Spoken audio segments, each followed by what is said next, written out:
Hi, this is Terry Hudson, and I'm a former record label owner and artist manager, and I now work as an industry coach. And you are listening to Local Music Somewhere on rBeatz.com. And today I have a special guest who's just full of knowledge. She's a songwriting entrepreneur, and she works with a label, and she's been my friend for many years. Would you welcome Kirsti Manna? Hello, Kirsti. Hi, Terry. Great to see you. I've missed you. Yeah, it's been a while. Kirsti, you've always been one of my key Nashville contacts. You tour me around the city and introduced me to so many people, but we actually met at a music conference, and we started teaching music conferences together, and, you know, got to have such great backgrounds like Charleston, South Carolina, and Orlando, Florida, and it was always so cool to go out, especially in Orlando. You know, we had Disney and we had Universal City Walk that we used to get together after that. Yeah. So tell us what you've been up to. Well, you know, I've always been a big plate spinner, as you know, and so continue to have quite a heavy writing schedule, or write with a lot of artists. And in the last few years, I started working with a indie record label here in Nashville called Lucky Sky Music. And so I'm the VP and creative director of that label, and I oversee publishing as well. And so I've learned a lot in the last few years running a label. And we have one artist named Tori Martin. She's a modern traditional country singer. And we have one signed staff writer named Bill DeLuigi. And so I write quite a bit with them. And we're not doing anything really any different than a lot of the big publishing companies and labels do in Nashville. And that is create a team that's in-house. And so Bill DeLuigi and I write quite a bit with Tori. And then we have some other key writers that we also bring in to create a lot of her releases. My husband, Bill Warner, who you know well, is the president of the label. He's also Tori's producer. So, you know, we have a really good team as to creating the work and then bringing the songs to the table, deciding which ones we want to release, cut and release, which ones need tweaked. And so that's kind of been our pattern. I've done some radio releases, and also Tori's from Fort Worth, so she splits her time between these two cities. And we also have a lot of releases on Texas radio, on the Texas Regional Radio chart is where we've done most of our releases down there. And so we've also traveled to Texas, you know, to be involved in shows down there. So that's what I've been doing a lot in the last few years. And like I said, still, you know, writing quite a bit. And I created an online course called Spark Your Creativity in the midst of COVID. Yes. And so I've that's out there for anybody to take advantage of. And I also, I know you've done it. Thank you. You were one of my beta people. And I also started publishing a podcast called Kirsti Cast, and I interview entrepreneurial girls and women. Yeah. So I always have a lot going on. That's what keeps me happy. You are the queen of plate spinners, that's for sure. But let's talk about, you know, when we first met, you know, because a lot of local artists listen to this program. And that's cool. When we first met, you were trying to get everything going. You know, we met at this music conference. You were writing, and you had a publishing deal. You got out of the publishing deal, I remember. But you finally got that song that broke through. But before we discuss that song, how many years were you in Nashville trying to be a songwriter before you finally had that break? Probably a good 15 to 20 years, maybe 15, I'd say, being here. And, you know, as you know, Bill and I had a duo. We kind of quit traveling around when we did move to Nashville, because I really believe in goal setting and having a real plan about what you want to do. And the whole thing about anything you're going to do is you must be present to win. And that means you must be present to win within yourself. And you must be present to win. For example, if you want to be a songwriter, then you're going to have to spend some time in Nashville, Tennessee, because I really, in having lived in LA, spent a lot of time in New York City, I really believe that this is the place where you're going to really cut your teeth and get to know some of the very best and most competitive songwriters in the world. And that's what you want. You want to be around people that are going to move you to be greater than you ever thought you could be. And one way you can do that is to be challenged, and you would definitely be challenged in this town, as all of us are every day. Yeah, and you have these, you think they're going to be big breaks. You get excited, then they crash, Yes. and sometimes, and this is what new artists haven't seen yet if they haven't been through this. A lot of times they're blessings in disguise. I remember when you first had written this song with your co-writer, and you had it pitched to this well-known artist, and it was going to be the first thing, and you were excited, and you called me, you were telling me about it, and it seemed like within a couple weeks, that artist had decided not to record. I think he had, because of health issues, had to back off from his recording project, and they had given it to this new guy. We didn't know anything about the new guy. I remember Bill saying, but he's such a great singer in the studio. He's just flawless. And tell us how that came about and who that artist was that finally recorded it. Well, it happened just exactly like that. You never really know what's going to happen with a song until you know that they've recorded it and released it, because you can get a cut and then it doesn't ever manifest. But it was Blake Shelton, and I seriously always think about the moment where I was that I got the call on it. I was in Los Angeles. Going back to LAX, I'd been out there working on doing some voiceover work and had an agent. And David Kent, my co-writer, called and said, hey, there's this guy named Blake Shelton, because at the time, David's publisher, and I always give kudos to the people that moved it along. Jana Talbot was his publisher at the time, and she had pitched it to Debbie Zavitson, and Debbie had put it on hold for another artist, and that artist dropped it.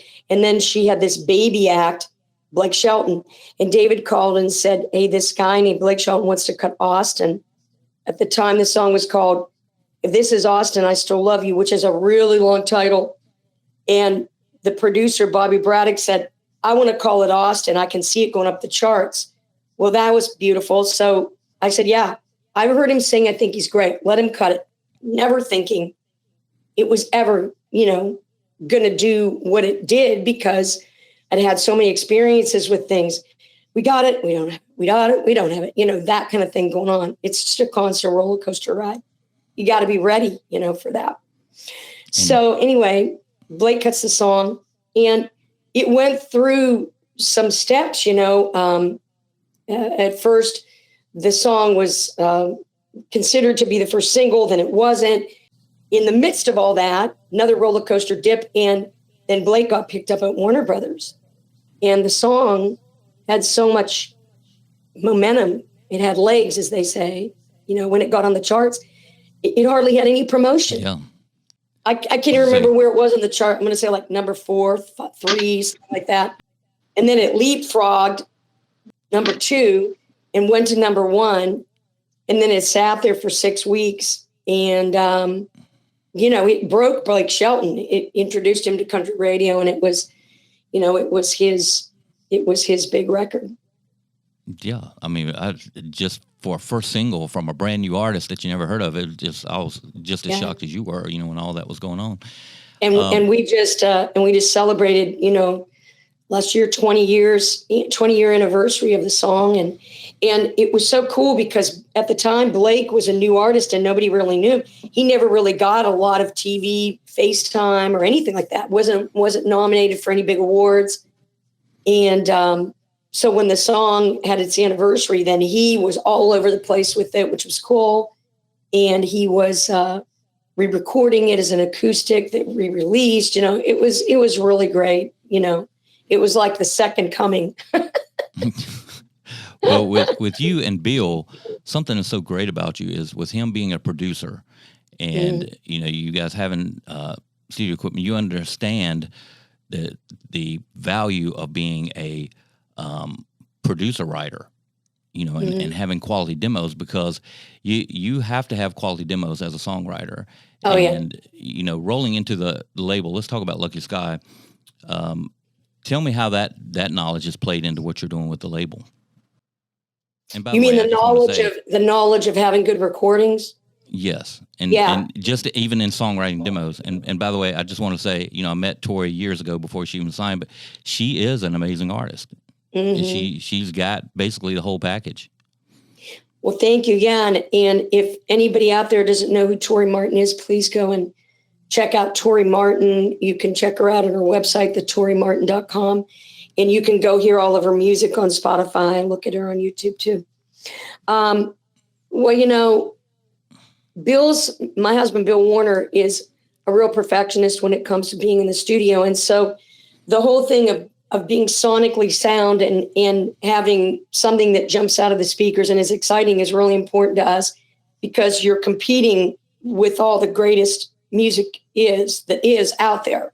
So, so when we first started working with Tori, Bill had actually recorded with her. She was picked out of a fishbowl, picked his card. No, her name was picked out of a fishbowl at a big music gathering in Nashville. And the winner, what she would win rather, was going to be a demo with Bill. And so that's how they met. And he was just really impressed with her singing and everything that, you know, she could do in the studio, and always thought that her voice just jumped out of the speakers. And so he started working with her and they did a project together. And then that's really how the whole thing came together with the label. So it's really important for us to have great recordings, but before the great recording, it's the song. It's knowing that the song is right. And one thing that I encourage your listeners to do, anybody out there that's a songwriter, is, you know, always make sure you give time to your song and, you know, check the answers with the song. Make sure that you give it some rewriting time and play it for people that you know are going to be tough on it, because the competition is really stiff out there, you know, and you can't just assume because you finished it that it's done. Right. So that's the first big step. And then, of course, Bill has a really good Rolodex of players that he loves that understand how Bill likes to work. And so there's another step to the team, you know, is having in Nashville the greatest players on hand that you could ever find. And so that's really important as well. And knowing how to put all of those pieces together. And that's the beauty of being a great producer is knowing how, is hearing that in your head before you ever step into the studio. Yeah, because you can be a great marketer, but without great product, it only goes so far. And the other thing too is, you know, you have to have the market. You know, I think what happens with a lot of artists and writers is they have the idea to be creative. And you know that I think that's amazing. I think you should always go after your inspiration. But at the same time, if you're trying to do something in the music field, for example, in the music industry, you have to know who's your market, what's your market, who are your people, who listens to you, who do you think you move, you know, because you can't say everyone, because that isn't the way it works, you know, at all. So no, you have to know your demo, and you have to have an avatar of who your fan is, you know, and build upon that. And we've been fortunate enough to see some of these artists that are major artists now. We saw them at the beginning at these conferences when they were just getting started, and you know now they're doing so much. And a lot of these newer performers don't know that they can get to that level. And when you have that and you've seen it, it makes you it brings out this thing in you where you do everything you can to become that. Like you do the proper research. You learn to be a great songwriter or a great musician. You have the beginning talent, but that's just your gift. You have to take that somewhere. Well, that's so true. And, you know, the whole thing of what goes on now for an indie artist, it's a blessing and a curse, because, you know, what's the statistic of how many new songs really enter the listening area, so to speak, on the DSPs every day? And the whole thing is that you always have to be striving for doing something that's really uniquely you. And I think it's really important to look at success of other people, because success leaves traces, and you can see, you know, how did they do it? And then you've got to remember that when you're looking at them on Spotify or when you're looking at them on Instagram, there's a lot that's behind the scenes that you can't see. You don't know what their before is. You don't know what they've done, how many years they've worked.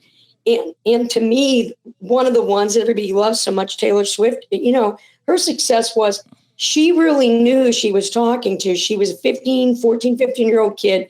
She wrote with people in town that were experts. And so they helped her really shape her music. And she was like, hey, I'm singing to you, my friends. Then it became, I love you, you love me. Let's have a slumber party. Let's jump on the bed together. Now buy my t-shirt. And everybody did. And she had lines of people. She was not just selling to the young 15-year-old listener. She was selling to their parent because she was a good role model. The parent was interested in her. Now it's a double ticket. It's, and then it's generational.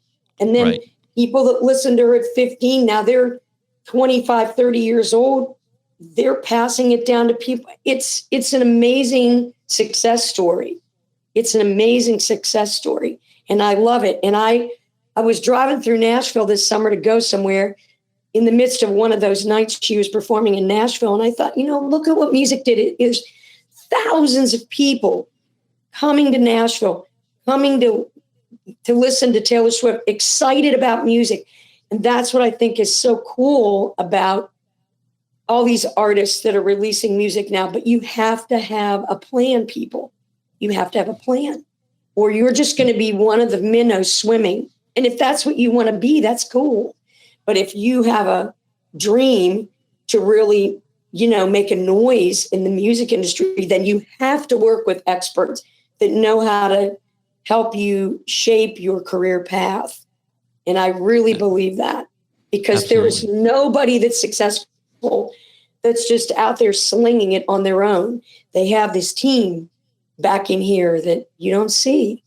And those people are advising them and thinking of great ideas to market what they are trying to sell. And you and I agree on that totally. Well, yeah, and you're one of those team players. I mean, you've not only been on the staff of record labels and been a songwriter, you've also been an encourager of young artists, especially young girls, and through your songwriter camps and your podcast, Kirsti Cast. Can you tell us more about those? Sure. Well, Songwriter Girl Camp, was a real mission for me to help empower girls and women, to empower them to have a creative voice, to grow confidence. And, those camps were about songwriting and publishing and all those things I wanted to teach people. But really the essence of it was I just wanted to kick people in the creative butt, and I wanted them to have great confidence, because I believe confident people are people that are an unstoppable force. So that was the MO of that. And one of my greatest success stories who attended camp was Kelsey Ballerini. She came to Songwriter Girl Camp, and I could tell by meeting her, she was a young lady who was very motivated. She was a hard worker, and look where she is now. Well, then Songwriter Girl Camp kind of stopped in its tracks because, of course, COVID. So that was when I decided I can still have a stage, I can still have a voice of my own, and I can reach people. And so that's when I started doing Kirsti Cast. And that is my podcast. It's bi-weekly, and you can listen to it anywhere you listen to podcasts, or you can watch it on YouTube. And I wanted to move the needle a little bit and widen the umbrella. And so it's really talking about creativity. And some of my guests aren't even in the music business, but I do focus a lot on singer-songwriters and female songwriters, who are trying to do it out there. So I hope everybody will check that out. Even poets like my wife who was on your podcast as well. Right. That's what I mean. She's a creative and entrepreneurial woman who isn't a songwriter, but she's out there with her voice. And this week, or I don't know when this will air, but I am going to be releasing a really special Christmas podcast with many female singer-songwriters on there. So, hope everybody will listen to that, because I'm really excited and inspired by those girls and women that are on that show. But just want to tell everybody where you can find me. I'm on Instagram, SongwriterGirl1. Kirsti.com is my website. Reach out to me if you're interested in doing any kind of mentoring, consulting. I do a lot of that. And I just want to encourage everybody to stay inspired in their life and be creative. Check out my Kirsti Cast podcast, and also check out Terry Hudson, because he's another font of information and always willing to help people. So I want to thank rBeatz for having me, and Terry for you having me on the show, and look forward to watching it and posting about it. And thank you. And you've been listening to Kirsti Manna here on Local Music Somewhere. I want to thank Jess for letting me sit in today, and we'll see you next time. Thank you very much.